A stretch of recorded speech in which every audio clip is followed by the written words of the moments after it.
love for debt, or punishment of helplessness. The full story of Pakistan and the IMF relationship. Imagine a relationship where on one side there is a lifeline, and on the other side there are conditions that slowly choke you. A relationship where after every meeting you do breathe a sigh of relief, but within a few months the situation gets even worse. Pakistan and the International Monetary Fund, that is IMF, have ended up in exactly such a relationship. From the outside, it looks like just a story of loans and reforms. But if you look inside, it is the tale of an entire country's economic, social, and political complications. The question is not only why Pakistan keeps taking loans from the IMF again and again. The real question is whether Pakistan can live without the IMF and whether, while staying with the IMF, it is actually recovering at all. Let me tell you, the condition Pakistan's economy is in right now, the IMF's name is taken like a fire brigade. When foreign currency reserves fall to a dangerous level, when imports start getting stuck due to a shortage of dollars, when the government begins fearing that the country might default, then the IMF becomes that door which is knocked on. The loan that comes from the IMF is not just money for Pakistan, it is a signal that the world still trusts it. On the strength of that trust, the World Bank, the Asian Development Bank, and other lenders also step forward. But this same relationship is also the most controversial inside Pakistan. Pakistani media, economists, and former ministers often say that IMF conditions are slowly breaking the country instead of saving it. In articles published in newspapers like the News International, this relationship has even been called managed destruction, meaning an organized destruction where, in the name of stabilizing the economy, the foundation of society itself keeps getting weaker. With every IMF program, certain fixed words come attached: austerity, fiscal discipline, structural reforms. These words sound very technical and professional, but on the ground, they mean expensive electricity, expensive petrol, rising taxes, and shrinking government subsidies. In Pakistan, whenever an IMF program has been implemented, it has directly hit the common person's pocket. Electricity and gas prices rose sharply. This didn't just ruin household budgets, it also pushed factory costs to the sky. Rising energy costs proved to be the biggest shock for Pakistan's industry. Many industrialists say that when electricity and gas prices suddenly become double or triple, local production simply cannot compete in the international market. The result is that in the last 5 to 6 years, Pakistan's industrial structure has weakened badly. Reports came out in many sectors that more than 50% of factories had shut down. In provinces like Khyber Pakhtunkhwa, hundreds of industrial units put locks on their gates and thousands of people lost their jobs. Pakistan's textile sector, once considered the backbone of its economy, has taken the biggest hit. A major portion of Pakistan's exports used to come from the textile and garment industry. But due to rising costs, reduced subsidies, and uncertain policies, reports came that at least more than 140 textile mills shut down.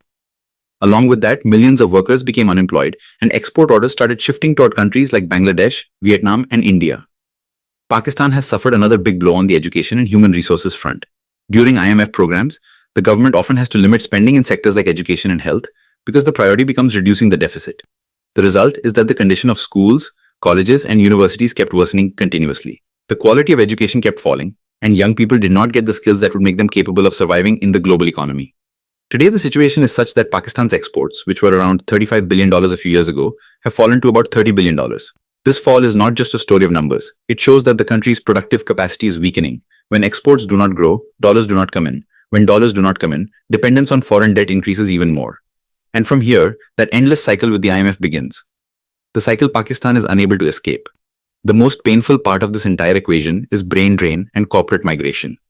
When uncertainty rises in a country, talent leaves first. From Pakistan, doctors, engineers, IT professionals, and startup founders are moving abroad in large numbers.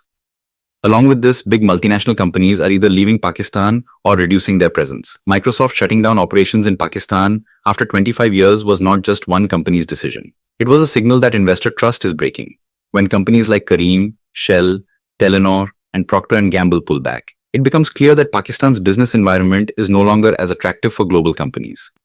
Lower foreign investment directly means fewer jobs, less technology transfer, and less tax revenue. And when revenue falls, the government goes back to the IMF again. Here is an interesting contradiction.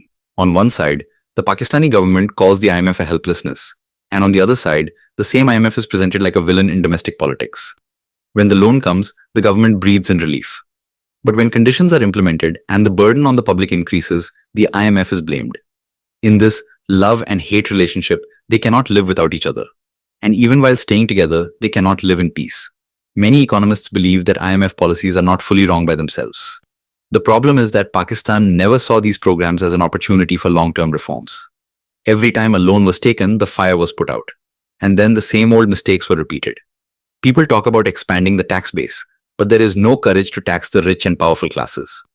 People talk about reducing government expenditure, but defense and administrative spending remains almost as it is. If Pakistan had, in time, made serious investment in education, science, technology, and innovation, maybe the picture would be different today. Many analysts say Pakistan should have moved out of an economy based on natural resources and cheap labor and shifted toward a knowledge-based economy. But political instability, short-term thinking, and constantly changing governments did not allow any long-term strategy to grow. Today, Pakistan appears to be standing in a situation of an existential crisis. Without the IMF, it has no dollars. And with the IMF, pressure on its economy and society keeps increasing. This is a trap where the way out is not just through loans but through deep reforms. But reforms mean hard decisions. And those decisions prove to be the most difficult in Pakistan's politics. For the common public, this relationship is the most painful. Inflation, unemployment, and falling income have broken the back of the middle and poor classes. A loan received on IMF conditions may save the country from default, but it makes daily life even harder. That is why protests happen on the streets, governments fall, and instability increases even more. In the end, the question remains the same. What should this relationship between Pakistan and the IMF be called? It is neither completely love nor completely hate. It is a helplessness, a habit, and perhaps a warning too.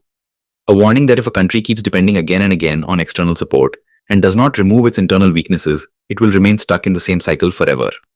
The future will depend on what Pakistan learns from this relationship. Will it see the IMF only as emergency help, or will it make it a chance to reset its economy? If serious work is not done on education, industry, exports, and governance, then this love and hate relationship will become even more bitter.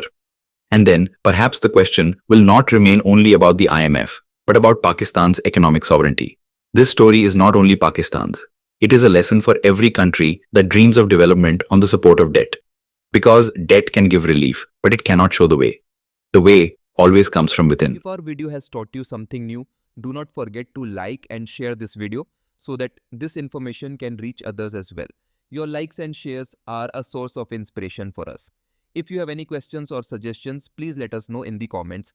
It will be our honor to answer your questions and listen to suggestions. And yes, if you like our content, subscribe to the channel and press the bell icon so that you stay connected with every new story. Thank you. GRT Business YouTube channel sources, news from various news agencies, opinion polls and other public sources.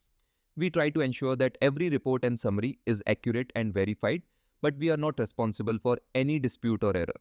Our aim is only to provide you with accurate information.